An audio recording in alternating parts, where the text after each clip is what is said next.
Hi, I'm Scott King, professional hairstylist and educator, and I'm here to show you how to use the Sutra Infrared Thermal Brush. I love this thermal brush because it has healthy heat, infrared, and ionic technology. This tool is only to be used on dry hair.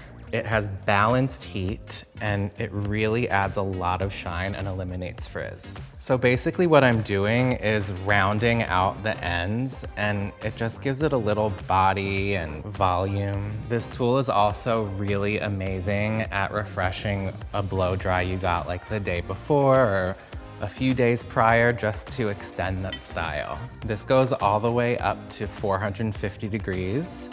I'm personally using it at 370 because her hair is finer, but you can customize it however you want based on your hair's needs. I would recommend it at a higher temperature if you have curlier or coarser hair. Infrared improves the overall health of the hair and keeps it hydrated. Because infrared technology seals the cuticle, it makes color and chemical treatments last longer.